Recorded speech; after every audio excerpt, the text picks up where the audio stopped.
What's up guys, Jeff Cavalier, ATHLEAN-X.com. Today I'm going to show you an invaluable skill if you want to get the best abs that you could possibly have. You got to know how to contract them. It's no different than any other muscle in your body, and we've talked about the mind-muscle connection. The abs, we tend to have amnesia on. We do not have a good connection with them and don't know how to do it. Matter of fact, if I were to tell you to contract your abs, what you might be able to do is kind of crunch from the top down here and get these top two or so to really kind of pop out or feel like they're tightening up.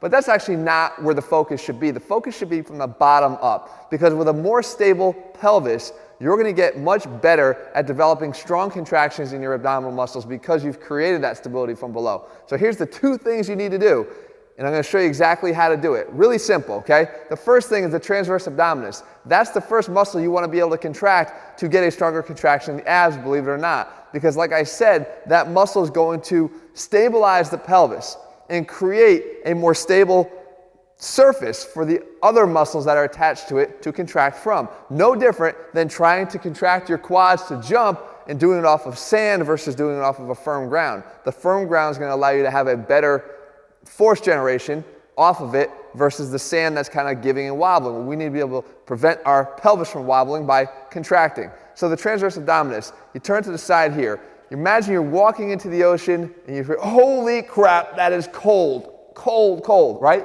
You feel that, you tighten here. The transverse abdominis is the muscle that's tightening. What you want to do is feel like you can create that scenario. Relax, and then it's cold, okay? Now, go slow. It should take you about 5 seconds to get there. If you try to do it too quickly, you're going to wind up doing this. You're going to wind up just pulling your stomach in, which is not what you want to do. You want to get in this position here, relaxed, and then slow, slow, slow.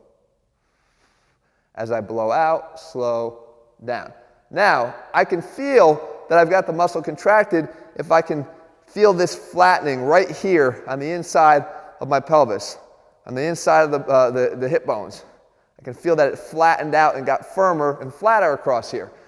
Now, if I were to go do that and then tighten my abs, which is what I'm asking you to do now, you're going to feel a big difference in your ability to generate an ab contraction. Here's the cooler one. If you want to attack it from a different angle, and even an easier way to do it, work on stabilizing the pelvis from below. So now, take your feet, cross one over the other, and now with your feet right next to each other, what you want to do is squeeze your knees together. Okay, so when we squeeze our knees together, we're getting the adductors to stabilize the pelvis from down below because they're attached to the pelvis from underneath. So now, with the adductors, squeeze as hard as you can. Now, tighten your abs. And now feel what a difference it makes here in your ability to contract your abs. Now, if you really want to get fancy, you do the two of them together.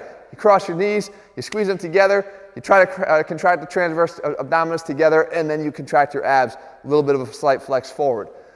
What is the importance of this? The importance is, like I said, if you want to get better at having any muscle develop, you better have a good mind-muscle connection in that muscle. And in the abs, it tends to be very, very absent. People, that's a good one, absent. It's absent. People don't have a good contraction or ability to contract the abs, but we can change that today. The way you can incorporate this, use it as either an activation drill that you do prior to your ab training. Use it in the ab exercises itself. We can squeeze those legs of ours together during a hanging leg raise. We can squeeze them together during a heels to the heavens. We can squeeze them together during a lot of the crunching activities that we do on the ground.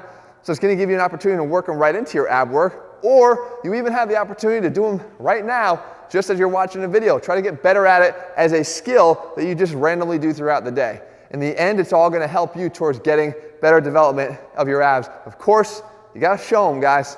If you don't have that body fat level down enough, you'll never see the results of your hard work here. So it's a 1-2 combination. If you're looking for a program that kind of puts it all together in one place, that's what ATHLEAN-X is all about, guys. I walk you through the whole nutrition aspect of it to make sure that you have abs, and not just for 2 months. That's bullshit.